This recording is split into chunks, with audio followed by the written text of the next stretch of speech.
É muito estranho que uma organização católica tenha todo esse simbolismo pagão e não apenas pelo fato de que todos eles sejam parecidos. Não, eles foram para o Egito e pegaram esses obeliscos e disseram: aí está, isso é perfeito, é exatamente o que precisamos, bem no meio do nosso centro cristão.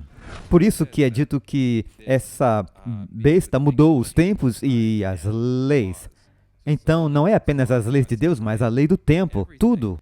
O tempo que ele estabeleceu para adorá-lo, para descansar, tudo.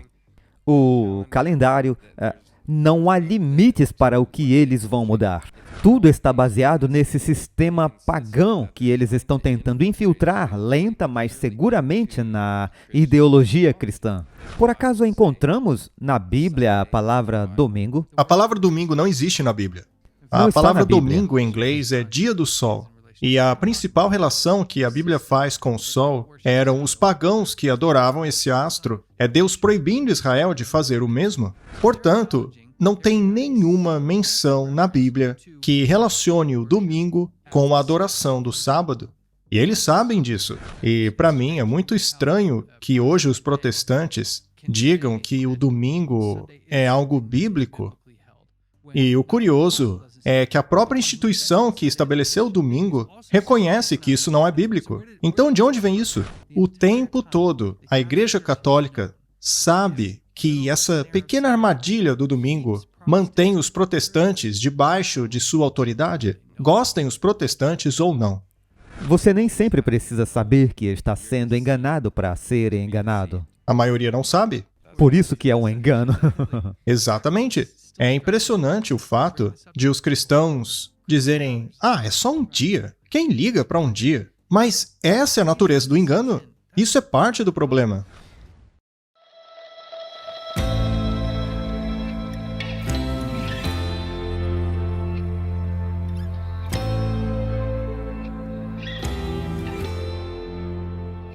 Bem-vindos a mais um episódio de A Verdade Importa. Meu nome é Matthew Shonshey e estou com meu amigo Mackenzie Drebit. Estou bem.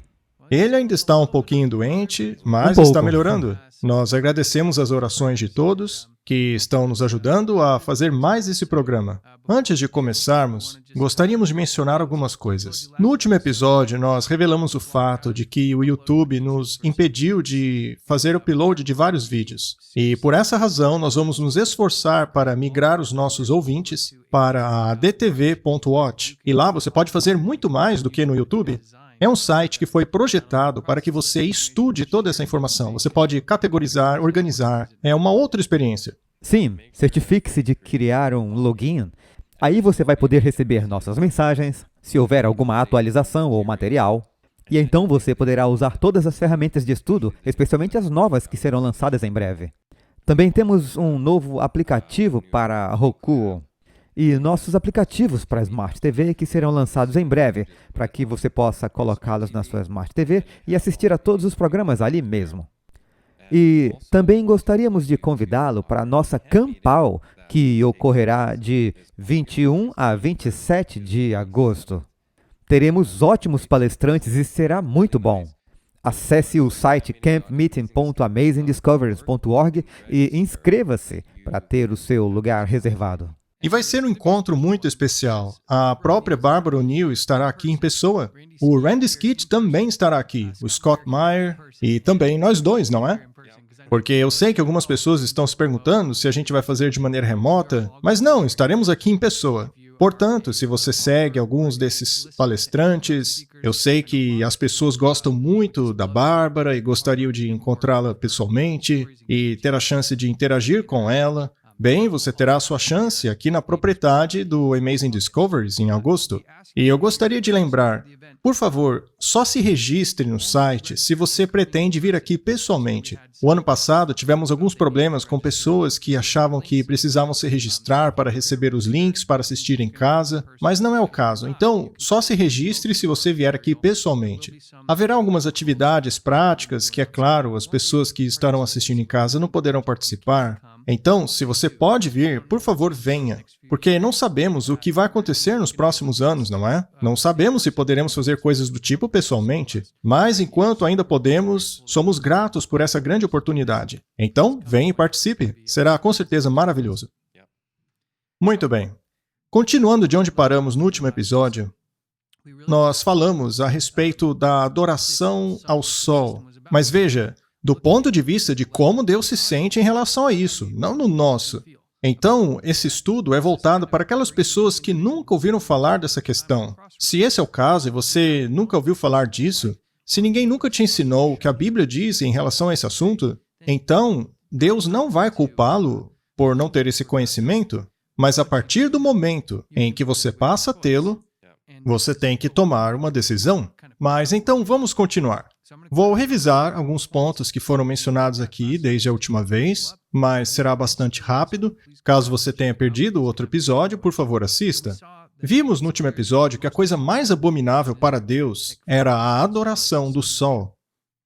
E ela envolvia não apenas a adoração entre os povos pagãos, como os cananitas, os moabitas, os povos estrangeiros. Mas vimos que a adoração solar que estava acontecendo era dentro do povo de Deus. Até mesmo os sacerdotes de Deus, com as suas costas viradas para o templo, adoravam o sol. E vimos as origens dessa adoração. Ela teve início na Babilônia Antiga e seguirá até o fim da história dessa terra, com o sistema que a Bíblia também chama de Babilônia. Então, a adoração do sol é uma prática contínua de toda a história desse planeta. Vimos também que a adoração do sol rouba de Deus os títulos e atributos que pertencem a ele, e, além disso, é um sistema que promete dar a vida eterna, que, naturalmente, é totalmente contrário ao que diz a Bíblia, já que, para ela, Jesus é o caminho da vida eterna. Portanto, temos esses dois sistemas conflitantes ao longo de toda a história. O maior sinal de todo esse sistema babilônico sempre foi a adoração ao sol. As religiões e culturas antigas, todas bebem dessa fonte principal, até mesmo das culturas mais antigas. Quando você estuda as origens da história dessas culturas, você vê que eles adoravam o Deus Sol. Agora, nós vamos dar um passo adiante e passarmos a observar a organização responsável por cristianizar a adoração ao Sol. Eu acho que é possível sim dizer que eles são o sacerdócio moderno do Sol, e esta é a sua marca de autoridade. Mas nós vamos falar mais sobre isso. Quem seriam os sacerdotes modernos do Sol, Mackenzie? Bem, estamos falando sobre uma transição de todas as antigas religiões misteriosas da Babilônia para uma versão cristianizada mais moderna que está encapsulada na religião do catolicismo romano. Então, para as pessoas que estão se perguntando como eles sabem disso, bom, vamos dar uma olhada em algumas imagens que deixam bastante claro. E veja, nós poderíamos fazer uns 3 episódios aqui apenas mostrando todos esses símbolos de adoração solar que existem dentro da Igreja Católica. Primeiramente, vamos para o Papa atual, Papa Francisco. Podemos ver na imagem que ele está segurando esse ostensório. Esse artefato que é uma clara representação dos raios solares.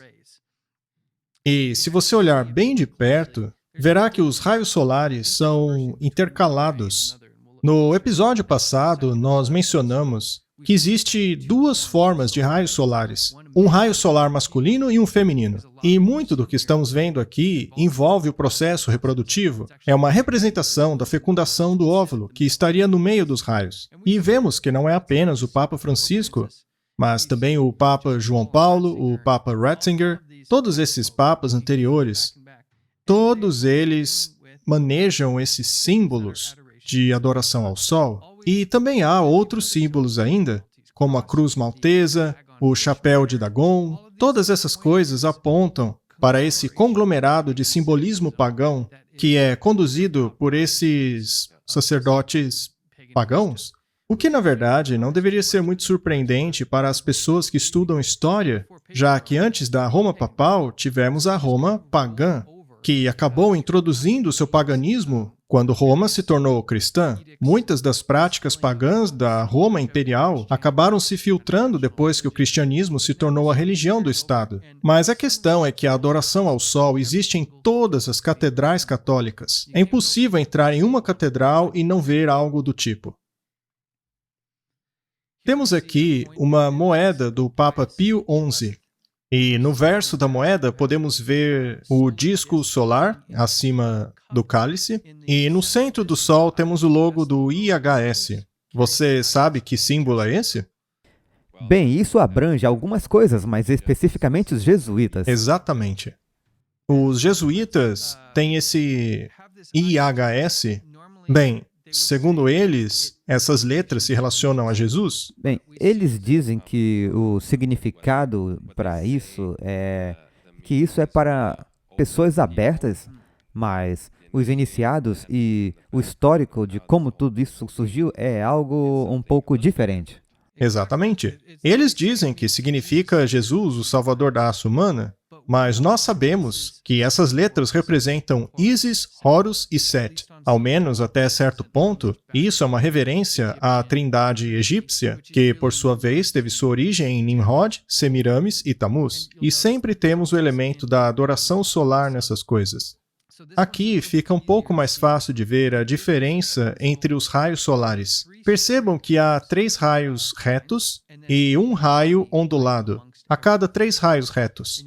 Como eu já disse, os raios retos representam o masculino e a ondulada o feminino. E eles estão todos impregnando o disco solar. Aqui vemos a Eucaristia. Como você sabe, a Eucaristia é a peça central da missa. Não vamos nos aprofundar muito na Eucaristia hoje, mas isso é exatamente o tipo de cerimônia que você veria sendo conduzida por sacerdotes pagãos antigamente. Eles utilizavam símbolos como esse. Na verdade, o primeiro que vimos, aquele que o Papa segurava, que custa alguns milhares de dólares, uma vez que ele tem pedras preciosas e é feito de ouro puro, bem, será que Jesus usaria esse tipo de coisa? Teria ele orientado seus apóstolos a usarem esse tipo de material? Ele estava promovendo uma vida simples e não gastando tudo com extravagância. Ele mesmo disse que não tinha um lugar para reclinar a cabeça. Exato. Agora veja, o papado, ele demoniza os ricos. Mas Jesus não fazia isso. O alerta de Jesus quanto à riqueza é que ela pode vir a tornar-se uma armadilha de Satanás. Mas isso é a Eucaristia. Ela é, na verdade, o disco solar que é representado pela hóstia. Perceba que ali no meio também existe a lua crescente, que, como vimos no último episódio, em muitas das artes assírias e persas, e até mesmo em toda a Babilônia, você encontra essas artes com discos solares e a lua crescente. Também vemos a mesma coisa no Islã, cujo símbolo é a estrela e a lua crescente.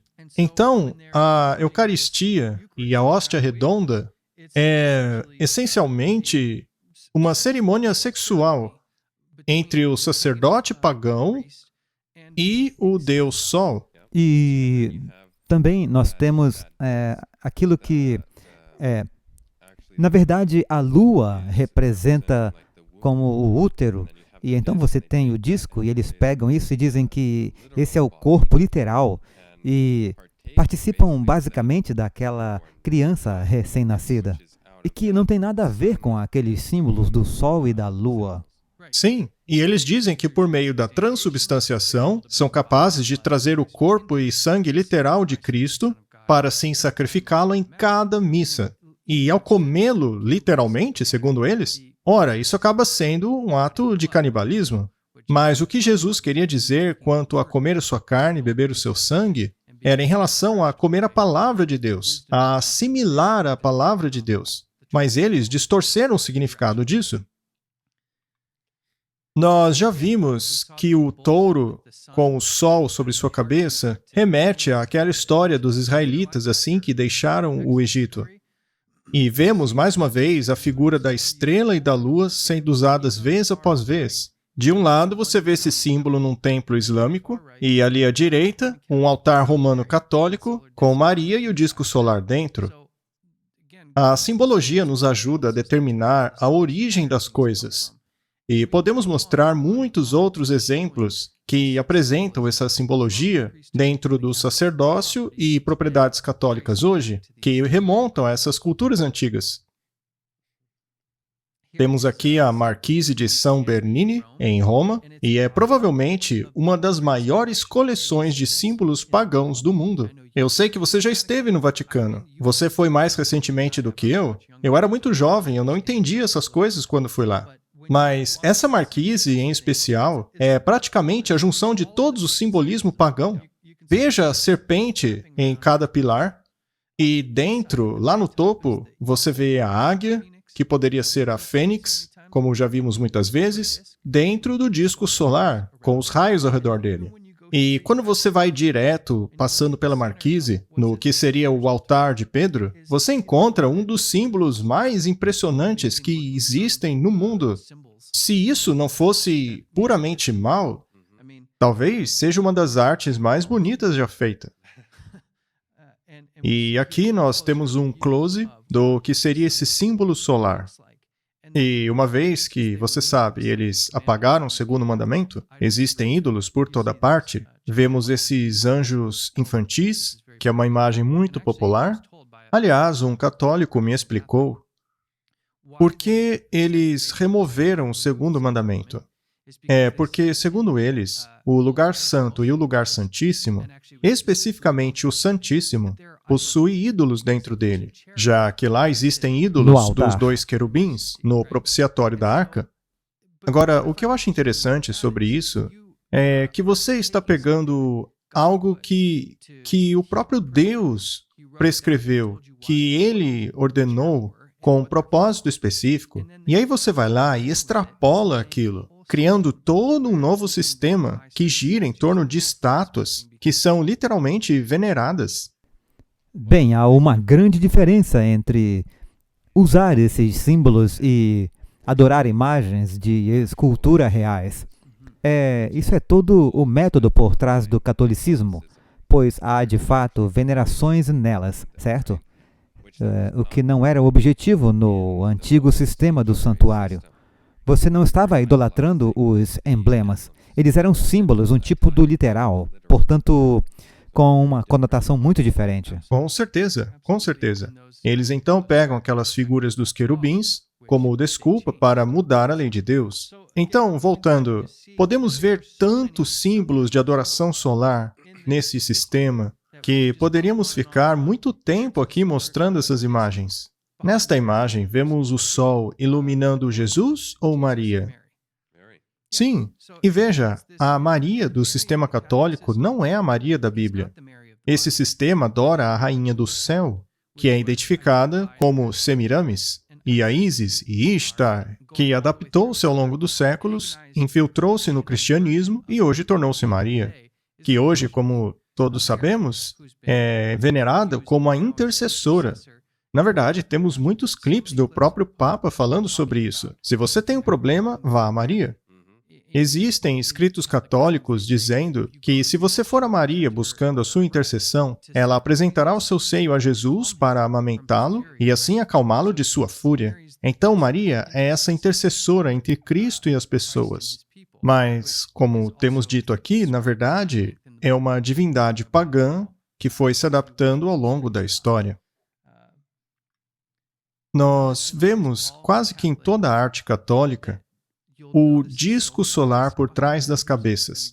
Por exemplo, aqui na cena da Natividade, vemos o disco solar por trás da cabeça da Maria, que é Semiramis, como já dissemos, e o disco atrás da cabeça de Jesus, que seria Tammuz aqui. Agora, veja, não existe nada na Bíblia que nos leve a fazer coisas como estas. Nada que nos dê a entender que existe um disco solar por trás da cabeça dos santos. Até mesmo você sabe que essas não são as pessoas certas por causa dos sinais de mãos que eles estão usando também.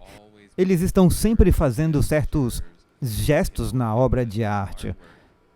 De modo que isso é uma notificação. Hey, isso aqui é o que estamos fazendo, parecer para aqueles que querem apenas seguir o exemplo, mas há um quadro maior por trás disso.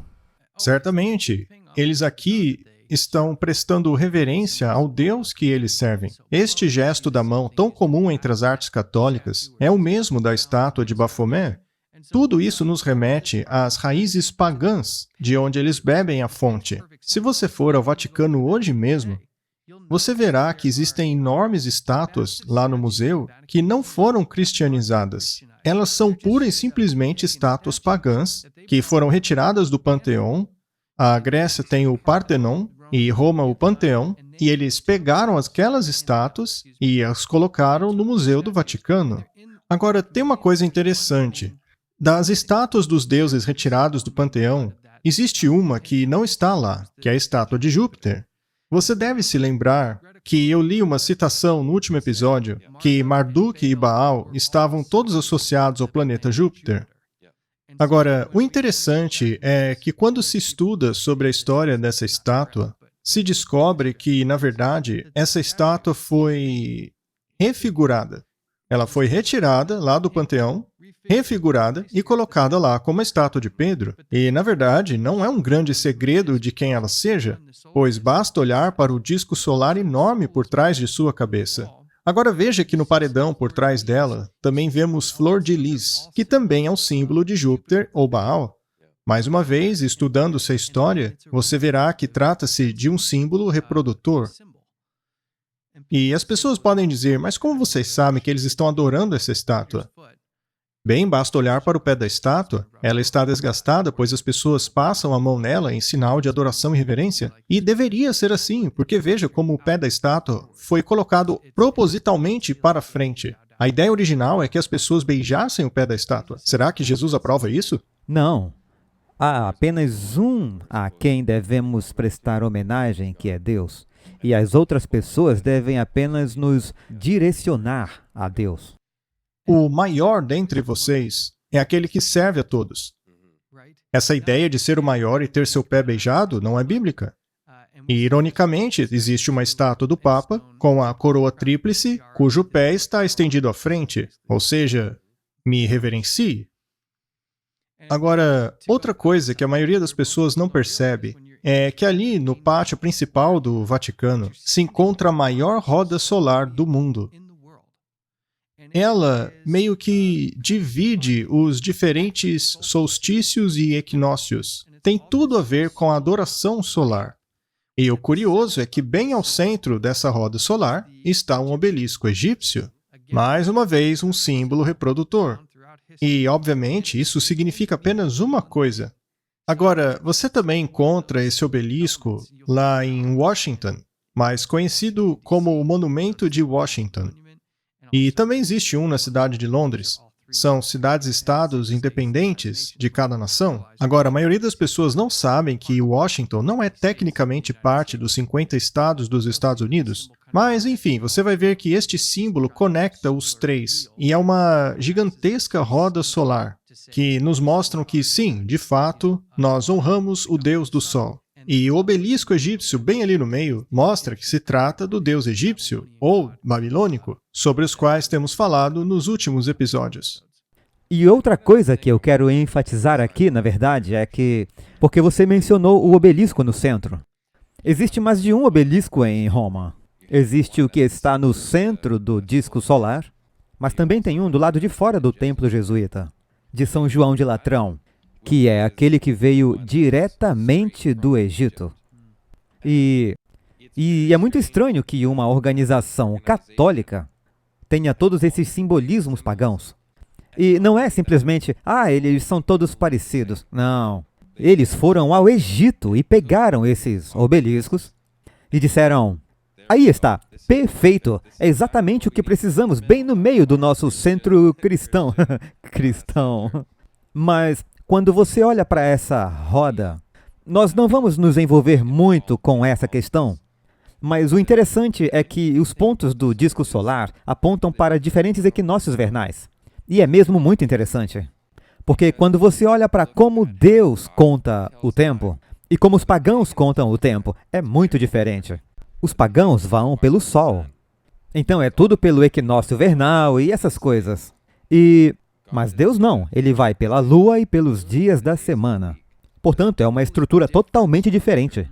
E quando você entra em coisas como o sábado lunar, e essas coisas, e calcula dias diferentes e se baseia pelo equinócio, isso atrapalha toda a nossa profecia. Porque, na verdade, você está usando um cálculo diferente do calendário. Porque você está usando a versão do Deus Sol, de acordo com os equinócios, em vez da versão que Deus colocou no lugar, que está de acordo com os tempos e as estações.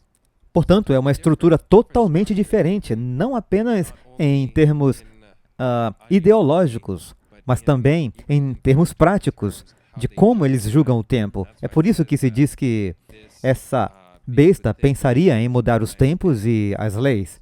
Portanto, não é só sobre a lei de Deus, mas sobre o tempo de Deus. Tudo que ele estabeleceu para adorá-lo, para descansar, o calendário, não há limites para o que eles mudarão. E o calendário principal do mundo hoje é o calendário gregoriano, que leva o nome do Papa Gregório. E esse calendário foi elaborado por um astrônomo jesuíta, que o levou a Gregório, que, por sua vez, disse: ok, com esse calendário de 365 dias por ano, podemos encaixar todos os nossos feriados pagãos. Então, vamos abandonar aquele antigo calendário de 360 dias e vamos adotar este novo. Essa é literalmente a razão pela qual eles mudaram o calendário, para encaixar as suas filosofias pagãs. Então, se você se pergunta hoje por que temos esse calendário, tudo remete ao sacerdócio pagão, que foi cristianizado por Gregório, o Papa. Naquela época, foi mudado de pagão para papal. Hoje, portanto, o mundo adota um calendário que se encaixa perfeitamente com o ciclo da Páscoa, o Natal no 25 de dezembro. Tudo isso foi feito apenas para encaixar as ideologias pagãs. Não há uma gota de cristianismo baseado na Bíblia no calendário atual. Isso é realmente espantoso. Bem, quando você olha para a semana, nós dissemos que o domingo é o dia do sol, mas a segunda-feira é o dia da lua, daí terça-feira, quarta-feira, quinta-feira, sexta, todos são deuses pagãos. E nas mudanças originais do calendário, era o dia de Júpiter, era do que estávamos falando, Pedro agora, eles estão se referindo. Portanto, temos que tudo isso se baseia nesse sistema pagão que eles estão tentando infiltrar lenta, mas seguramente na ideologia cristã. Bem, e funcionou, porque a maioria do mundo hoje segue a Páscoa, o Natal, essas ideias solares. E tudo isso graças à tradição católica. Em algum lugar na Bíblia tem a palavra domingo? A palavra dia do sol não existe na Bíblia. Não está na Bíblia. A principal coisa relacionada ao sol na Bíblia trata desse sistema de adoração ao sol. É Deus proibindo o seu povo de adorar ao sol e as outras estrelas? De acordo com Deus, o que é o domingo? É o primeiro dia da semana, certo? O primeiro dia, o segundo dia, o terceiro dia e depois o sábado. Essa é a estrutura. Nós sabemos que em inglês eles chamam o sábado de Saturday, dia de Saturno, e isso é pagão, mas eu, pelo menos, não adoro no dia de Saturno. Eu adoro no sétimo dia. Sétimo dia. Pouco importa se o mundo dá a ele um nome pagão. A minha intenção é simplesmente seguir a palavra de Deus. Veja só, há 10 mandamentos. Os 4 primeiros tratam de nosso relacionamento com Deus, os 6 últimos com o homem. Agora, se você considerar todos os mandamentos, há apenas um que sugere que ele seria esquecido. É aquele que Quando começa ele diz lembre-te. com lembre-se. Os outros não dizem lembre-se de não matar, lembre-se de honrar teu pai e tua mãe, lembre-se de não ter outros deuses diante de Deus. Apenas o mandamento do sábado começa com lembre-se. Ainda assim as pessoas dizem, Deus não liga para isso. Mas aí está o engano. E as pessoas não querem olhar para isso. O próprio mandamento diz, lembre-se. A Bíblia diz que o sábado é um sinal entre Deus e seu povo para sempre. E aí você tem uma dica para quando estiver falando sobre a marca da besta e o selo de Deus, ele diz, este é o meu sinal, certo? E eu quero enfatizar uma coisa que você disse. Nós adoramos no sétimo dia, não no sábado. Isso é muito importante também, porque se você mudar o nome do dia, digamos, por exemplo, a quarta-feira agora se chama sábado, nós não vamos adorar a Deus na quarta-feira, certo? Só porque o nome mudou. Não importa o nome, importa o dia, certo? É o sétimo dia. E todo mundo sabe que o sétimo dia da semana é o sábado. Agora, eu sei que na Europa, alguns lugares tentaram mudar isso. Talvez hoje em dia outros lugares também tenham adotado o sétimo dia como sendo domingo. É isso que Satanás quer que as pessoas pensem. Mas na maioria dos calendários, pelo menos na América do Norte, especialmente os iPhones, ainda mostram o calendário tradicional, como o domingo sendo o primeiro dia e o sábado sendo o sétimo dia. Quando comecei a estudar esse assunto, eu nunca tinha reparado nessa questão, sabe? Por causa do fim de semana, eu sempre achei que o domingo fosse o sétimo dia. Era assim que eu pensava. Mas quando você vai e estuda a coisa, você vê que a semana começa no dia do domingo. Então, pelo menos para mim, quando eu comecei a estudar essa questão, acabou sendo realmente uma novidade, sabe? Eu nunca tinha percebido uma coisa tão simples como essa. Agora, eu gostaria de ler um documento sobre o qual falamos no último episódio, que fala sobre a posição de Roma nessa questão do sábado e do domingo.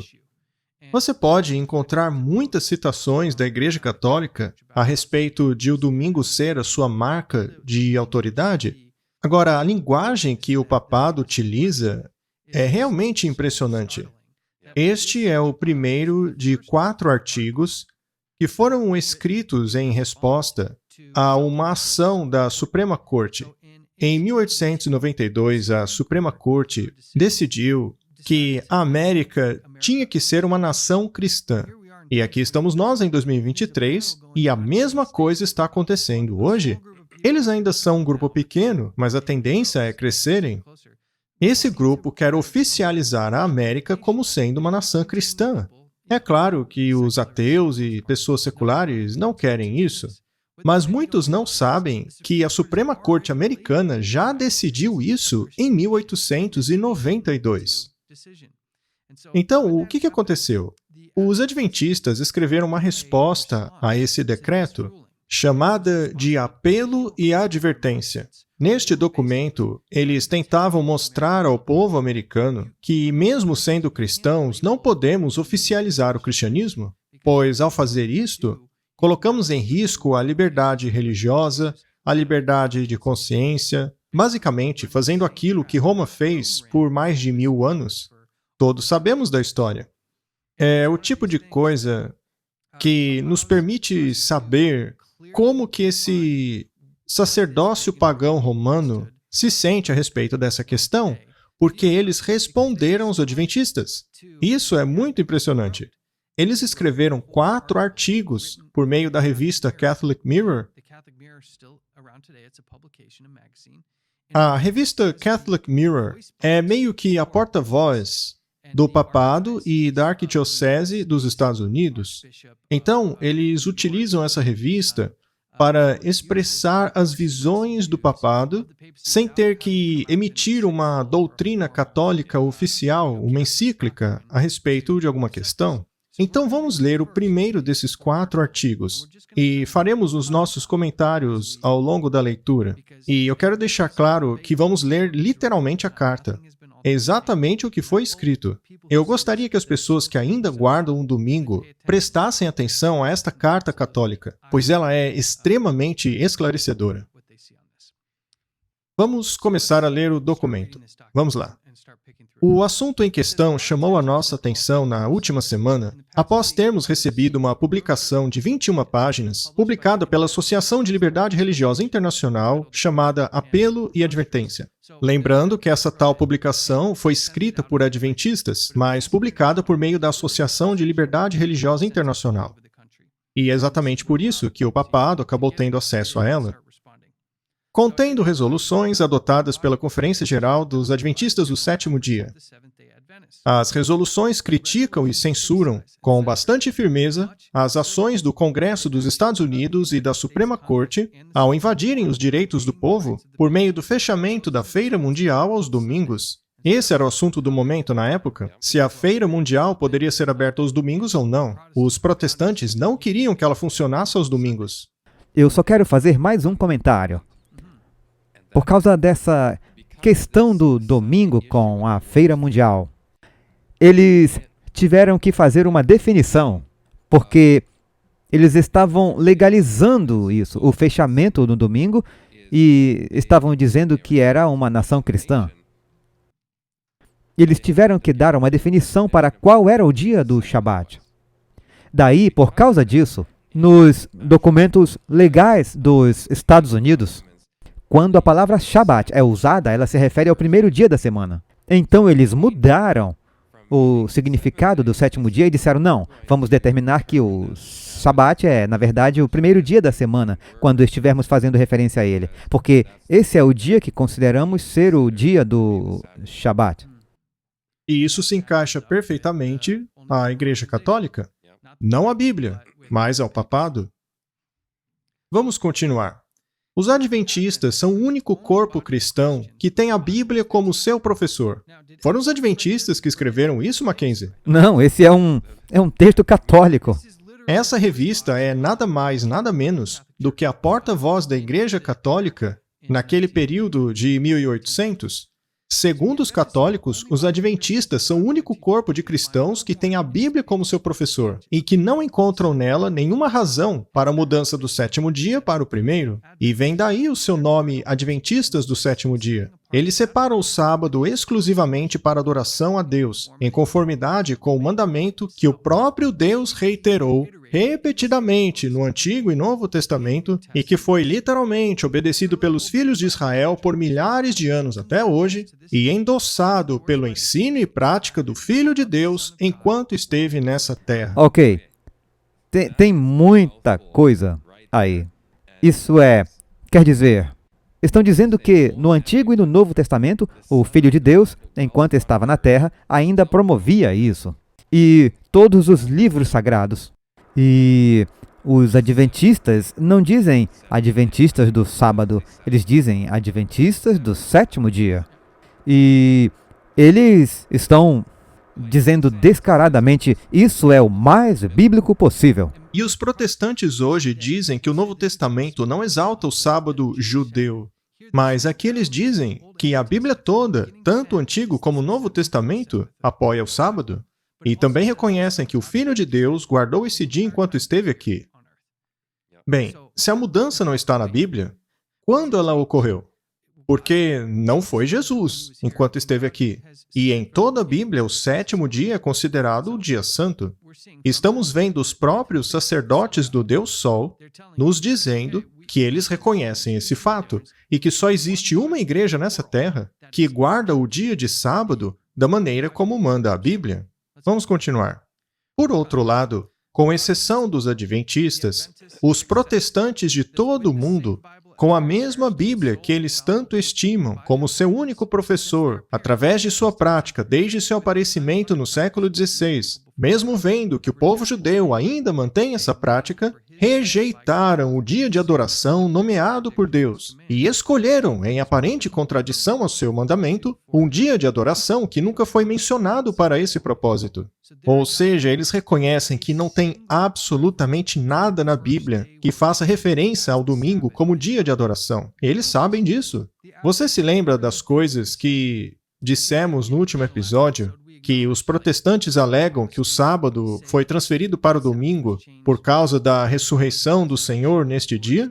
Mas aqui os católicos estão dizendo, não, vocês protestantes estão errados, pois não há nada na Bíblia que faça referência ao primeiro dia da semana como sendo sábado de adoração. O fato de os apóstolos também se reunirem no primeiro dia da semana não quer dizer nada. Ainda assim, os protestantes usam isso como desculpa para a alteração do seu dia de adoração. Mas essa ordem não existe na Bíblia. E os sacerdotes pagãos que adoram o sol sabem muito bem disso. Vamos continuar. Qual púlpito protestante não faz altos protestos a cada domingo contra a violação do sábado? Quem pode esquecer os clamores fanáticos dos ministros protestantes ao longo de toda a nação, bradando contra a abertura da feira mundial no domingo? das milhares de petições assinadas por milhões para salvar o dia do Senhor da profanação? Nós vamos falar um pouco mais sobre isso no próximo episódio. Certamente, uma reclamação tão grande e barulhenta não poderia ter existido sem os fundamentos mais fortes para um protesto tão animado. Ou seja, que ele está dizendo que esses protestos dos protestantes precisavam ser embasados em bons argumentos. E quando os espaços foram atribuídos às várias denominações protestantes na Feira Mundial para a exibição de artigos, quem poderá esquecer a enorme indignação exibida pelos nossos irmãos presbiterianos, assim que ficaram sabendo da decisão da Suprema Corte de não interferir na abertura aos domingos? Os jornais nos informaram que eles se recusaram a utilizar o espaço cedido a eles por permanecerem firmes aos seus princípios, declinando qualquer participação com uma feira profana que quebra o sábado. Sem dúvida, os nossos irmãos calvinistas mereceram e compartilharam da simpatia de todas as outras seitas, que, no entanto, perderam a oportunidade de posarem como mártires na defesa da observância do sábado. Assim, eles se tornaram um espetáculo para o mundo, para anjos e para homens. Apesar dos seus irmãos protestantes, que fracassaram em compartilhar do monopólio, estavam impiedosamente e invejosamente dispostos a atribuir sua firme aderência aos princípios religiosos, ao orgulho farisaico e teimosa obstinação. Nosso objetivo com esse artigo é derramar luz nessa questão tão importante, pois se a questão do sábado fosse retirada do púlpito protestante, as seitas e seus pregadores se sentiriam perdidos por não terem mais o seu assunto favorito. Este artigo é para que os nossos leitores possam compreender essa questão de maneira integral e assim chegarem a uma clara convicção. O mundo cristão é, moralmente falando, unido na questão de praticar adoração a Deus no primeiro dia da semana. Os israelitas, espalhados por toda a terra, guardam como sagrado o último dia da semana. E, especialmente, os adventistas do sétimo dia também escolheram esse dia. Tanto os israelitas como adventistas adotam a Bíblia como norma divina, defendendo assim a observância estrita do sábado. O israelita respeita a autoridade do Antigo Testamento, mas o adventista, que é um cristão, coloca o Novo Testamento no mesmo nível do Antigo Testamento. Para ele, a Bíblia, o seu professor, é consistente nas duas partes, crendo que o Redentor, em sua vida mortal, nunca guardou outro dia além do sábado. Eu só quero reforçar que o Novo Testamento, em lugar algum, ordena a observância de outro dia. Continuando. Os evangelhos deixam isso bem claro. Nas páginas de Atos dos Apóstolos, nas epístolas e no Apocalipse, não há o menor vestígio de um ato cancelando a observância do sábado. Muito bem, o que ele quis dizer até aqui? Todos nós sabemos que os protestantes dizem que o Novo Testamento acabou com o sábado judaico, mas a Igreja Católica e o próprio Papa reconhecem que não há nada na Bíblia que anule a observância do sétimo dia. Mesmo depois de Jesus, até em Atos dos Apóstolos e no Apocalipse, que é a revelação.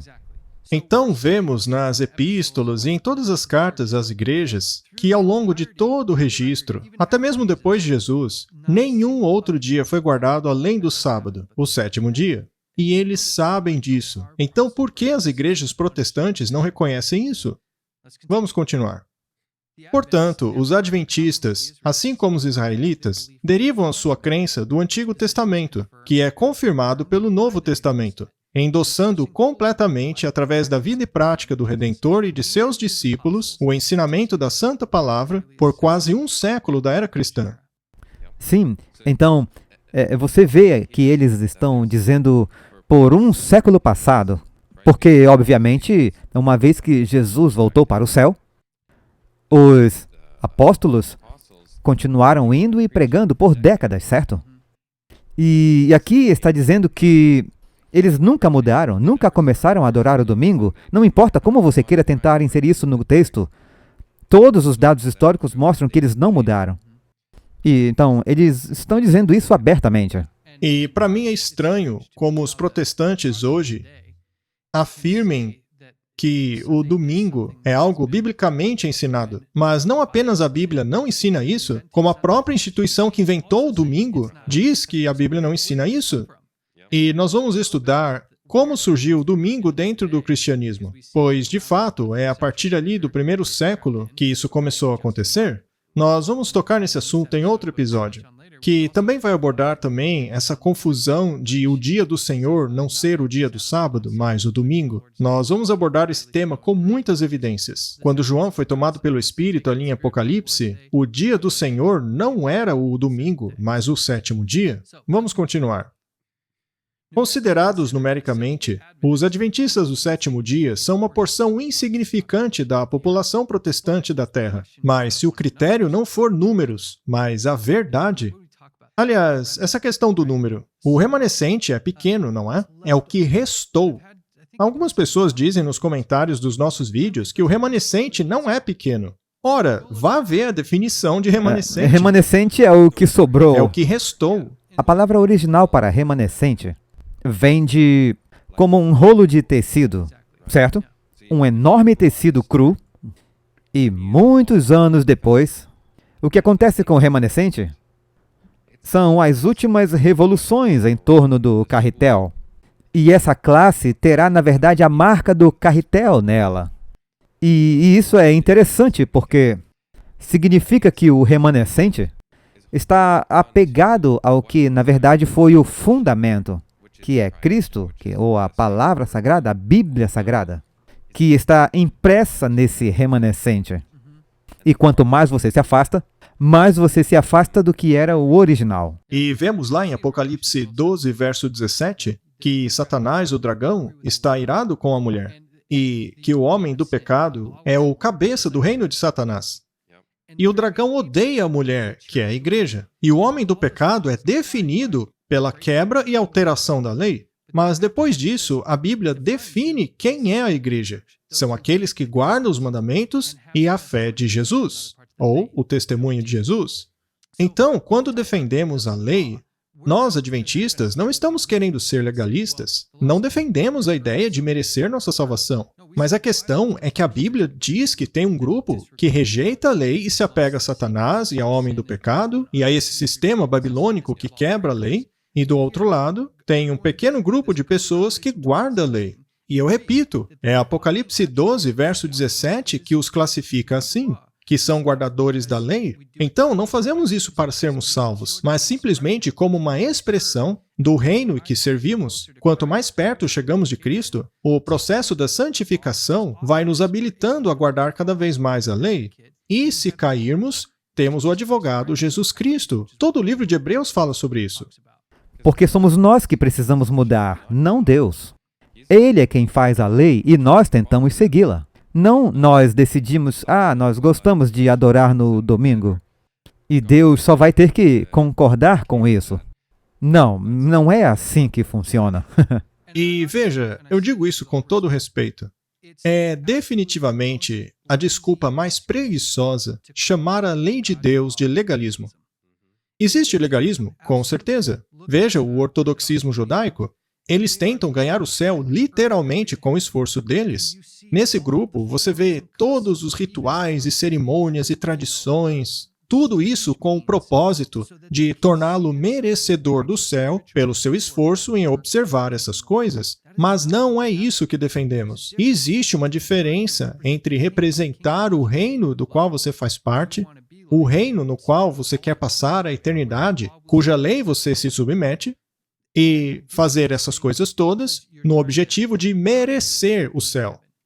A lei é simplesmente a expressão do caráter do nosso Salvador. A Bíblia chama de lei da liberdade. É a lei da felicidade. Quanto mais você a segue, mais livre você está. E quando a quebramos, Jesus é nosso advogado. Foi Ele mesmo que disse, vá e não peques mais. Ele não nos diz, vá e faça tudo de errado que você quiser. Não, Ele não fala isso. Ele diz claramente, veja, você foi perdoado. Agora vá e não quebre mais a lei, porque pecado é transgressão da lei. Então, a Bíblia coloca a lei de Deus no centro do relacionamento com Ele. Portanto, é verdade que existe o legalismo, mas chamar um adventista de legalista é uma das coisas mais superficiais que alguém poderia fazer a nível intelectual. Na definição de legalismo em si, é apenas cumprir a lei. O que para mim é um argumento muito ruim. Mas se você fizer isso para ganhar a salvação, neste caso, é uma coisa ruim. E aí não funciona, porque a nossa própria justiça, de acordo com a Bíblia, é um trapo de imundícias. Muito bem, a gente saiu um pouquinho do tema, mas é importante, porque o tempo todo acusam os adventistas de serem legalistas. As pessoas não abandonam essa acusação. Se não devemos ser guardiões da lei, então por que não podemos matar, mentir, roubar, adulterar? Sim, adulterar. Tipo, há uma série de coisas que algumas pessoas dizem. Tipo, sim, matar obviamente é ruim. Mas uma mentira branca, até nós chamamos de mentira branca. Qualquer forma de violação de qualquer um dos mandamentos é como violar todos eles, diz a Bíblia. Exatamente, é por isso que precisamos de um advogado, de um sumo sacerdote. Veja, pouquíssimas igrejas hoje falam sobre santificação. Elas falam apenas sobre justificação, que é aquele momento no qual você aceita Jesus. Justificação pela fé. Sim, e concordamos completamente com isso. E também concordamos com a glorificação, que ocorrerá quando Jesus voltar e formos transformados e trasladados. Mas a santificação, a maioria do mundo protestante odeia falar sobre isso. Ele não apenas diz que os mandamentos foram anulados na cruz, mas que é impossível seguir os mandamentos. Os dois argumentos são de Satanás. É Satanás que diz para você que você não pode guardar a lei? Mas foi para mostrar que isso é errado que Jesus veio nos dar o exemplo. 1 Pedro nos diz que devemos andar conforme a luz que nos foi dada, andando como Jesus andou, de acordo com toda a lei da liberdade. O Novo Testamento está cheio de exemplos. Veja outro: se você me ama, guarde os meus mandamentos. Mas, enfim, no próximo episódio eu falo sobre isso. Eu espero que o ponto tenha ficado claro de que existe uma diferença. E até mesmo o papado consegue enxergar isso. Até mesmo eles reconhecem que os adventistas são a única igreja que realmente tomam a Bíblia toda como a sua norma de fé. Desde aquela época surgiram outras denominações, como os batistas do sétimo dia e a Igreja de Deus. São essas as três denominações que guardam o sétimo dia. Talvez possamos falar sobre A diferença? as diferenças entre elas, mas faremos isso num futuro episódio. Vamos continuar. Quando a questão não é a respeito de números, mas de verdades e fatos, um senso de justiça proíbe a condenação dessa pequena seita sem uma calma e justa investigação. Seria esse um sinal de que a investigação e consequente condenação dos adventistas do sétimo dia será posta a efeito por Roma? Tão logo esta calma e justa investigação seja completada com os protestantes com os quais ela agora lida? Este comentário é uma referência às advertências que os adventistas escreveram, que foi meio que Jeremias fez com os antigos israelitas ao dizer: gente, vocês não podem fazer isso. Esse negócio de sétimo dia vai acabar sendo uma armadilha para vocês. Então, eles estão dizendo: será que o mundo protestante vai se voltar contra a igreja adventista por causa disso? O mundo protestante tem sido, desde a sua infância, no século XVI, em perfeita harmonia com a igreja católica. Mackenzie, imagine o que pensariam os reformadores da Idade Média ao ouvirem a Igreja Católica dizer uma coisa assim, que desde o seu nascimento a reforma tem estado em harmonia com a Igreja Católica. Mas baseado em quê? Bem, aqui está a resposta. Ao santificarem o domingo e não o sábado. A Igreja Católica sabe esse tempo todo que a Igreja Protestante está debaixo de sua autoridade, da autoridade de Roma, gostem eles ou não. Nem sempre você precisa saber que está sendo enganado para ser enganado. É por isso que é um engano. Exatamente, e eu acho impressionante que a maioria das pessoas pensem: que diferença faz um dia? Quem liga para isso? Ora, essa é a natureza do engano, é parte do problema.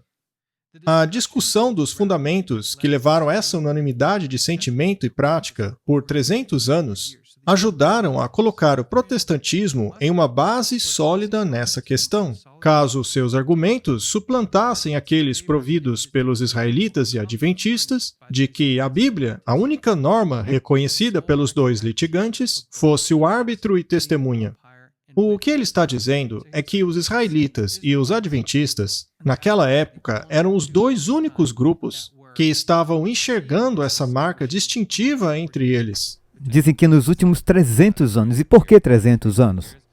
Bem, começaram a se separar nos anos 1500, quando todos os reformadores começaram a dizer: ei, há certas coisas que são antibíblicas. E se separaram. Mas muitos deles, porque os reformadores morreram ou foram queimados numa fogueira e não progrediram, além de algumas dessas coisas, e umas dessas coisas era o domingo, que eles mantinham como tradição da Igreja Católica. Então mantiveram isso nos últimos 300 anos. Por isso a referência aos 300 anos, porque foi quando todas as igrejas começaram. Tínhamos basicamente dois grupos de crentes na Bíblia, os católicos e as pessoas que realmente acreditavam na Bíblia. Ao longo de todos os séculos, Deus sempre teve um povo que guardava o sábado e acreditava nos verdadeiros princípios bíblicos. E então, quando essas pessoas começaram a se revelar e a perceber as coisas, elas, infelizmente, ainda se apegaram a algumas dessas práticas. O próprio Martim Lutero foi desafiado no Concílio de Trento, quando um católico disse: vocês afirmam ter somente a Bíblia como norma. Vocês ficam repetindo isso daí, sola escritura. Mas ainda assim, vocês guardam o domingo. E esse foi o único ponto contra o qual o Martim Lutero não pôde debater. Toda a reforma protestante estava girando em torno de indulgências, batismos de crianças e outras coisas pagãs, que os reformadores descobriram pela luz da Bíblia, mas não na questão do domingo. É por isso que Roma disse: se a Bíblia é a norma de vocês, por que vocês guardam o domingo? Esse ponto específico na reforma só foi acontecer muito mais tarde nos Estados Unidos. Vamos continuar. Se, no entanto, por outro lado, este último prover argumentos incontestáveis pela grande massa dos protestantes, ambas as classes litigantes, apelando ao seu professor em comum, a Bíblia, o grande corpo dos protestantes, zelosos como são em relação à guarda do domingo, não tem outra saída senão admitir que eles têm ensinado e praticado algo contrário às Escrituras por cerca de 3 séculos, ao adotarem o ensino e prática de uma igreja que eles chamam de apóstata, indo assim contra os ensinos sagrados das Escrituras. Não é impressionante, Mackenzie? Mas claro que isso é impossível. Os protestantes têm obedecido o mandamento católico por mais de 300 anos. Vamos continuar. Aumentando ainda mais essa atrapalhada imperdoável, ela envolve um dos mandamentos mais claros e enfáticos dados por Deus ao homem. Lembra-te do sábado para o santificar. É incrível que eles até digam que um dos mandamentos mais positivos e enfáticos de Deus para o seu servo, o homem, é: lembre-se do dia de sábado para santificá-lo. E eles até estão apontando que era muito importante o que Deus estava tentando dizer. É tão importante que ele está como o último mandamento da tábua referente ao nosso relacionamento com ele, tão importante que começa com a palavra lembra-te, mas que essa religião romana substituiu pela adoração ao sol. É claro como o dia a qualquer pessoa que esteja desejosa de realmente ver a verdade. Sabe, vamos excluir o adventismo do cenário. Vamos focar apenas na questão do dia. Esqueça as outras doutrinas adventistas. Se você se ater apenas à Bíblia, é extremamente claro que você tem que adorar a Deus no dia designado por Ele. Isso não quer dizer que você não pode adorá-lo no domingo. Não há problema em fazer isso. O problema é não adorar Deus no 7º dia, como Ele ordenou. Essa é a questão. Vamos continuar. Nenhum protestante vivo hoje obedece esse mandamento. Olha que impressionante. Nenhum protestante vivo hoje obedece esse mandamento, já que preferem obedecer o mandamento de uma igreja apóstata ao invés de seguir o seu professor, a Bíblia, que de Gênesis a Apocalipse não ensina outra doutrina além daquelas que os israelitas e adventistas do 7º dia seguem. Os dois dizem que a Bíblia é o seu professor infalível. Ora, então deixem que a Bíblia decida se é o sábado ou domingo o dia ordenado por Deus. Ela até mesmo se refere a si mesma como a igreja apóstata. Como se fosse inacreditável. A Igreja Católica sabe quem eles são. Não há nenhum se ou mais sobre isso. Ela sabe que é a mulher com cálice de ouro de Apocalipse. Porque do lado de fora da Basílica de São Pedro, E em todos os outros edifícios ao redor, eles se representam por uma mulher com uma taça de ouro, pisando na Bíblia e... pisando em protestantes, como aquela inacreditável. estátua famosa do Inácio de Loyola, pisando nas cabeças dos protestantes, enfim. É por isso que nós encorajamos os católicos a não ficarem bravos conosco e a falarem com seus padres. Pergunte a eles a respeito da questão do primeiro dia. Pergunte qual dia da semana é ordenado pela Bíblia. Sabe, você poderia ir ao livro de Apocalipse, ir até o Vaticano e simplesmente caminhar pelo Vaticano, olhar para algo que se encontra no Apocalipse, continuar andando, olhar para isso, está no Apocalipse, e você verá o quadro completo se desenrolar bem ali. E não precisará de nenhuma explicação extra, porque a Igreja Católica é a rainha dos símbolos. Eles usam símbolos em todos os lugares. E todos esses símbolos da Bíblia estão expostos de forma clara e nítida para todos nós em toda a estrutura do Vaticano. Sim, e nós podemos ver a fonte dessas simbologias. Nós também queremos deixar claro que não estamos chamando os católicos de maus. O ponto desse programa é ensinar a verdade. Se você quiser saber a verdade, se você quiser viver de acordo com a Bíblia e somente por ela, só estamos esclarecendo os meios pelos quais esse sistema enganoso dragou todo o cristianismo do mundo, de forma que quando Satanás vier como Cristo, todo mundo será convertido a esse Cristo. O planeta se unirá na santificação do domingo, e é por isso que estamos vendo por que o dia realmente importa tanto. É a questão da marca da besta contra o selo de Deus. Continuemos. Um dos dois lados deve estar errado. E enquanto uma falsa posição nessa questão tão importante...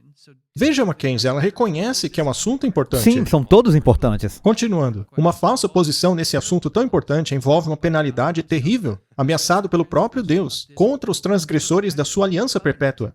Até mesmo a Igreja Católica reconhece que esse dia não foi apenas para os judeus, mas de Gênesis a Apocalipse, do início da criação até a restauração do Éden. Até ela reconhece. É disso que se trata. A razão pela qual os israelitas foram para o cativeiro nas nações pagãs é porque quebraram a aliança. E a aliança se baseava no ponto central, que era o sábado. Sim, era o meio de distinguir Israel de todas as outras culturas pagãs, pois ela tinha o dia de sábado, que se destacava do resto do mundo. E hoje, enquanto o cristianismo está tentando se encaixar ao mundo, o adventismo se destaca dele. Assim como Israel antiga, mas o nosso relacionamento com Deus não é perfeito. Também temos altos e baixos, infelizmente, mas é uma questão do coração e mente do indivíduo. E eu não estou dizendo que quando você vira adventista, seus problemas acabam. Não, mas é uma questão do seu coração e mente individuais. Assim como era com os antigos israelitas, eles também tinham muitos problemas. Lembre-se dos 25 sacerdotes que voltaram suas costas para o templo e adoraram o sol. Então, essa é uma questão individual. Mas se você decidir se unir a essa igreja onde está a verdade, apesar de suas lutas e seus problemas, saiba que ela é a igreja remanescente, a igreja adventista do sétimo dia. Foi difícil para mim aceitar isso. Mas eu acabei aceitando porque eu queria ir onde a verdade estava. Eu não poderia ir para outro lugar. Vamos continuar. Então aqui os católicos reconhecem que o sábado é uma aliança perpétua que duraria do início ao fim. Continuando. Entremos nos méritos dos argumentos apresentados por ambos os lados. Esse assunto não é extremamente difícil e não envolve um estudo extraordinário. Veja só, Mackenzie, até eles dizem que não é uma coisa que deveria ser difícil de entender. Ela é resolvida fazendo-se apenas algumas perguntas simples. Primeira pergunta. Qual dia da semana a Bíblia ordena que seja santificado? O sétimo dia. O Novo Testamento modificou por preceito ou prática o mandamento original? Não. E veja, estas não são respostas minhas. O próprio início desse artigo já respondeu essas perguntas, não é mesmo? Não somos nós respondendo. Eles disseram que Deus ordenou o sétimo dia. E também disseram que não houve modificação no Novo Testamento. Terceira pergunta. Têm os protestantes, desde o século XVI, obedecido o mandamento de Deus? E se não, por que não? Não, eles não têm obedecido. A própria Igreja Católica diz que nenhum protestante fazia isso, a menos, é claro, que o indivíduo fosse um israelita ou um adventista, mas a maioria protestante não. Nós nos comprometemos a dar as respostas a essas 3 perguntas, e que não falharão a vindicar a verdade e expor a deformidade do erro. Mackenzie, parece até que adventistas escreveram isso, a julgar por certas partes, não é? Porque fica muito claro que essa igreja apóstata introduziu esse dia falso para substituir o verdadeiro e reconhece que qualquer pessoa que guarde o dia dela não está seguindo a Bíblia e o mandamento de Deus, mesmo apesar das consequências de se quebrar esses mandamentos. O mais triste, porém, é que eles são tão inflexíveis em afirmar e provar que isso é antibíblico, para que possam assumir a autoridade, para que possam dizer, sabe de uma coisa? Isso é contra a ordem de Deus, isso é contra a Bíblia. E sabe por quê? Está tudo bem, porque na verdade somos superiores a Deus. Exatamente. E quantos documentos e encíclicas e bulas papais não dizem claramente que a tradição da Igreja Católica está acima da autoridade da Bíblia? Eles mesmos dizem que Deus está obrigado a fazer o que o padre diz. Mas vamos ler apenas mais algumas linhas, apenas para fechar esse assunto, com relação à posição da Igreja Católica. Diz assim: a Igreja Católica mudou a observância do sábado para o domingo por um direito divino, pela autoridade infalível dada a ela pelo seu fundador Jesus Cristo. Bem, os protestantes dizem que os cristãos passaram a guardar o domingo por causa da ressurreição de Jesus, mas a Igreja Católica diz que não, que foi ela que mudou. Jesus guardava o sábado. Até mesmo depois de sua ressurreição, Jesus guardou o sábado. Continuando. Os protestantes dizem que a Bíblia é a sua única norma de fé, mas ela não os apoia na observância do domingo. Com relação a isso, os adventistas do sétimo dia são os únicos protestantes consistentes. E veja, eu não estou aqui dizendo que os adventistas são os melhores, mas apenas dizendo que até mesmo o papado entende o contraste, essa linha clara que divide a doutrina dos protestantes evangélicos da dos adventistas. E eles sabem disso. E isso é como, mais tarde, quando continuarmos a descer as camadas, eles sabem que o problema principal é o adventista. Porque os adventistas são os que têm uma ideologia totalmente diferente. Os outros até afirmam ser seguidores da Bíblia, mas no fundo estão dizendo que são, na verdade, as filhas de Roma, as filhas da grande mãe. Mas esses adventistas do sétimo dia são uma mulher totalmente diferente. Exato. Quando nós vemos o livro de Apocalipse chamar a prostituta de mãe das prostitutas, isso implica que ela tem filhas. Essas filhas são as igrejas protestantes de todo o mundo. E ela diz que... E eu podia fazer um sermão sobre isso, mas ela diz que a maneira pela qual você sabe que ela é a mãe das igrejas é simplesmente o fato das outras guardarem o domingo. É assim que se sabe. Se você não guarda o domingo, então você não está debaixo da autoridade de Roma. E temos visto isso repetidamente em todas estas citações. Os protestantes veem como seu dever guardarem a santidade do domingo. E por quê? Porque a Igreja Católica manda que façam assim. Eles não têm outra razão. A observância do domingo é uma lei eclesiástica da lei divina do sábado. O autor da lei dominical é a Igreja Católica. Dá para ficar mais claro, Mackenzie? A diferença é clara como o meio-dia. Satanás em pessoa virá, dizendo ao mundo que mudou a santidade do sábado para o domingo. Só existem dois lados, duas autoridades, a de Deus com o sábado e a de Satanás com o domingo. E como vimos no último episódio, todo mundo terá que fazer a sua escolha. Mais algumas. Não o Criador do universo em Gênesis 2, versos 1 a 3, mas é a Igreja Católica que pode clamar para si a honra de ter concedido ao homem uma pausa de seu trabalho a cada 7 dias. Isso é blasfêmia. Muito bem, vamos para a segunda. É claro que a Igreja Católica alega que a mudança foi ato seu e que esse ato é a marca de seu poder e autoridade eclesiásticos em assuntos religiosos. Essa igreja sabe o que fez. Ela sabe que essa é a sua marca. Sabe que esse dia é a marca da besta. Mais tarde veremos em um mural das Nações Unidas que esse plano já foi idealizado. Essas pessoas, as Nações Unidas e outras pessoas dentro de alguns círculos, sabem direitinho que esse é o plano. Isso vai acontecer. E nós nem precisamos adivinhar o que é a marca da besta. Eles estão dizendo bem aqui, esta é a marca. Exatamente. É isso que eles sempre têm dito. A narrativa dessa igreja não muda. Mas veja, não estamos aqui atacando protestantes que guardam domingo. Estamos atacando a instituição do domingo. Queremos que os protestantes saiam disso e se apeguem somente à Bíblia. Sigam apenas o manual de instruções que Deus nos deu para a nossa guia e não esse sistema de religião falso que tem causado problemas desde lá do Jardim do Éden. Mais um. O domingo é puramente uma criação da Igreja Católica. E o último, o domingo é uma lei da Igreja Católica. Acho que já ficou claro, não é? Vamos dar uma olhada em Gênesis 2 para vermos o que foi que Deus fez no sétimo dia. No sétimo dia, Deus completou a obra que havia feito, e Ele descansou no sétimo dia de toda a obra que havia feito. Veja, Mackenzie, a gente não tem nada que ver com isso. A Bíblia diz que foi Deus que abençoou o sétimo dia, que o santificou, porque nele descansou de suas obras que havia feito. Uma pergunta. Se Deus fez algo, então o que significa ser santificado? Santificar? Tornar isso santo, certo? Então, se Deus fez algo santo, você pode profanar isso? Ele não cria nada para que possa ser profanado.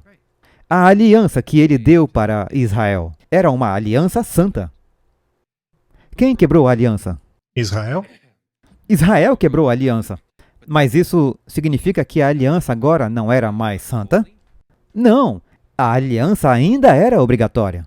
E ele disse então, ok, eu vou dar a vocês uma nova aliança. Mas ela não é diferente da antiga, pois eu não posso mudá-la. Ainda é a mesma aliança sagrada. Mas desta vez, em vez de dar a vocês tábuas de pedras físicas, eu vou escrevê-las em seu coração. Mas tem o mesmo propósito. Paulo, em seus escritos, diz que a aliança existe para o aperfeiçoamento dos santos, ou seja, para santificá-los. E é a mesma coisa se ele abençoou o sétimo dia e santificou, então como poderíamos dizer agora que não é santo? Não podemos, porque não cabe a nós. Muitas pessoas guardam o domingo na intenção de celebrar a ressurreição de Jesus. E realmente a ressurreição é algo lindo. Mas o que diz a Bíblia? No sábado devemos celebrar a criação de Deus. Então, de um lado, celebramos o Criador por sua criação, e do outro, a ressurreição de Jesus. Então celebramos a morte e guardamos a sexta-feira? Pois é. Devemos celebrar a... Deveríamos celebrar o batismo de Jesus? Celebrar o seu nascimento? Deveríamos guardar dias para todas essas coisas, então? Veja, esses eventos são lindos, devemos estudar e nos lembrar dessas coisas, mas nenhuma delas pode substituir uma ordem dada por Deus, uma ordem que perdura até hoje. E sabe, talvez haja judeus nos assistindo dizendo, então tá tudo bem comigo, porque eu guardo o sábado desde sempre. Ora, então leia Daniel 9, verso 24. Lá você verá as exigências que Deus fez para os judeus ao final da profecia das 70 semanas, e eu tenho certeza que a maioria dos judeus sabem que profecia é essa, e lá você verá o que Deus exigiu do povo judeu, que era ungir o Santíssimo, acabar com o pecado, etc. Mas eles não cumpriram. No judaísmo, mesmo se você for um judeu messiânico, não pare apenas na questão do sábado, porque há outras coisas. Você tem que aceitar o restante. Veja, eu digo isso com todo o respeito do mundo, tá? Mas o judaísmo, como povo escolhido por Deus, acabou no fim das 70 semanas. E eu sei que tem gente que diz que essa profecia ainda não acabou, mas ela já acabou sim e as condições não foram cumpridas. Tudo acabou ali no apedrejamento de Estevão. Desde então o evangelho foi para os gentios. Desde então o povo de Deus tem prosseguido ao longo das eras cristãs, conforme demonstrado ali nos primeiros capítulos de Apocalipse. Tem muita coisa para explorar. Então, seja você católico ou judeu, saia desses sistemas. E por que é importante dizer isso? Porque o sábado é a base, é a peça principal. E sobre ele, muitas outras coisas são construídas. Então, você não pode dizer simplesmente, bem, eu guardo o sábado, mas nada mais que esteja na Bíblia. Se formos cristãos que acreditam na Bíblia, o sábado é o que faz essa estrutura funcionar. E depois temos que seguir todas as outras coisas que se aplicam aí. Portanto, não podemos simplesmente dizer, ok, bem, eu vou sentar no meu sofá no sábado e depois não entender o comprimento adequado de todos esses outros tipos e antítipos e negar o resto das coisas que estão acontecendo nas Escrituras e as coisas que precisamos considerar agora. Porque é o todo que nós precisamos entender. Mas os principais pontos que são objeto de controvérsia, especialmente nesse momento, são os seguintes. A linha que define a diferença entre essa estrutura papal e a estrutura celestial. À luz da Bíblia, nós queremos ajudar as pessoas a distinguirem o que é santo do profano. E não somos nós quem define isso. É o próprio Deus quem faz essa distinção. Então, vamos resumir a coisa toda. O que foi que vimos nos últimos 2 episódios?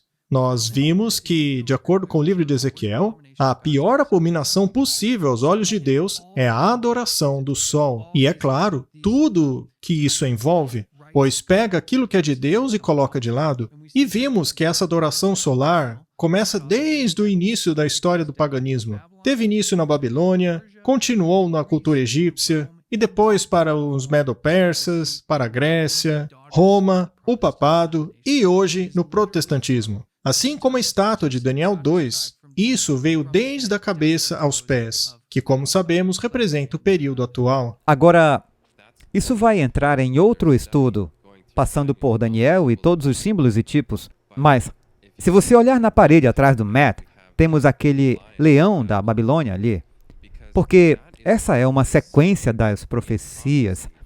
Na verdade, a Bíblia mostra como a Medo-Pérsia seria a potência mundial e em seguida a Babilônia, depois a Pérsia, depois a Grécia e a Roma, depois o Papado e por fim até mesmo predizendo que os Estados Unidos estariam no poder.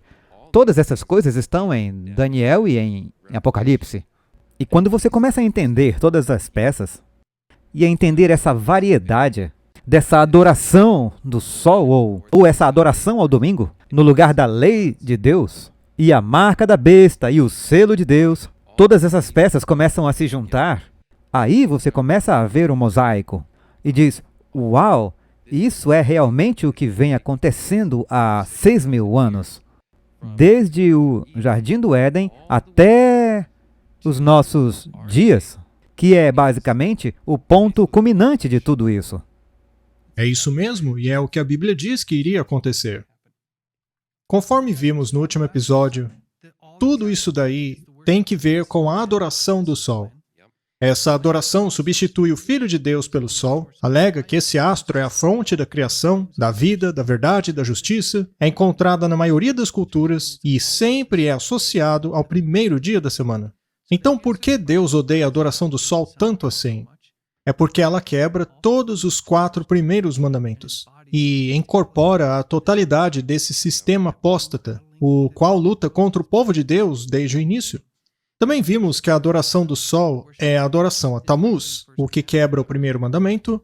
A adoração do sol é idolatria, ou seja, quebra o segundo mandamento. O domingo também usa o nome de Deus para validar o dia errado, o que, por sua vez, é blasfêmia, é quebrar o terceiro mandamento. E, finalmente, remove Deus como criador do universo, já que na adoração solar, o sol é visto como criador de tudo, quebrando assim o 4º mandamento, que declara que Deus é o criador de tudo. Sendo assim, conseguimos entender por que é que Deus abomina tanto a adoração do sol, exatamente como é revelado ali no livro de Ezequiel. Muito bem, meu irmão. Eu espero que todos tenham compreendido que nós não queremos julgar as pessoas aqui. Eu mesmo fazia parte desse sistema e precisei sair dele. Eu tive que me deparar com essas questões e tomar uma decisão. Minha família adorava no domingo, os meus amigos também. Eu não estou dizendo que se até hoje você guardou o domingo, você estava adorando Satanás. Muitos que observam domingo amam Jesus de todo o coração. Mas quando passam a conhecer a verdade, não podem continuar rejeitando-a, pois assim estarão escolhendo um lado. Foi o próprio Jesus que disse que se você abandonar tudo, seja irmão, marido, mulher, pai, mãe, se você abandonar tudo por Ele e pela verdade, estará fazendo a coisa certa. Porque Cristo sacrificou muito para que nós pudéssemos saber a verdade e viver. Quando a verdade nos é apresentada e nós a rejeitamos, estamos rejeitando Jesus. Sim, estamos rejeitando o Deus da criação, aquele que nos deu a vida. Por isso que é tão importante todas essas coisas de que estamos falando aqui. Especialmente em alguns dos episódios posteriores, em que vamos, na verdade, dissecar ainda mais a aplicação que enfrentaremos em breve. Em um país perto de você. Essas serão coisas reais. E parece um pouco exagerado, porque não vimos esse tipo de coisa acontecer nos últimos anos. Essa coisa de aplicar leis religiosas parece mais uma coisa histórica, especialmente no Canadá, na América do Norte, mas isso está nos livros e está em vigor. E essa semente só precisa do clima certo para germinar e crescer de verdade. E nós ainda veremos outro documento, direto dos jesuítas, dizendo que o domingo sabático é um direito da humanidade. Veja, a gente não quer que as pessoas simplesmente acreditem em nós. É por isso que mostramos muitas evidências aqui para corroborar nossos argumentos. Mas nós vamos avançar, vamos mostrar às pessoas como eles irão implementar essa adoração dominical. Sabemos que não será algo natural e nem orgânico, pois terá apoio sobrenatural desses falsos movimentos atribuídos ao Espírito Santo.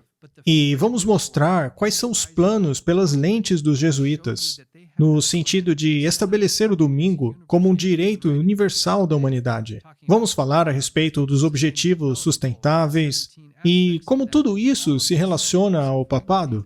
No fim das contas, o que eles desejam é ter o controle total para estabelecer essa coisa toda do domingo. É por isso que vemos esses movimentos dominicais acontecendo no mundo agora mesmo. Todas as peças estão sendo colocadas em seu lugar. E nós vamos mostrar um documento que revela, com detalhes, qual é o ponto de vista deles com relação a esse assunto e como eles pretendem implementá-lo. Dessa vez, será de uma maneira um pouco diferente. Eu acho que os nossos ouvintes vão ficar muito impressionados. E com esse pensamento, vamos encerrar, mas eu quero lembrá-los de que vocês devem acessar o adtv.watch, curtir, compartilhar e se inscrever, porque podemos criar o conteúdo e o Senhor nos ajuda a montar isso. Mas precisamos da ajuda de cada um de vocês para compartilhar o conteúdo com outras pessoas. Comece com você. Disponha-se a dar um estudo bíblico a eles. Fale com eles sobre esses assuntos, para que mais e mais pessoas estejam armados com esse espírito, além da Bíblia. E envie esse conteúdo para seus amigos e familiares e a todos com quem você entrar em contato. E o que vocês podem fazer para nos ajudar é extremamente simples. Para o algoritmo do YouTube, clicar no botão de like e comentar faz muita diferença. Então, faça a sua parte.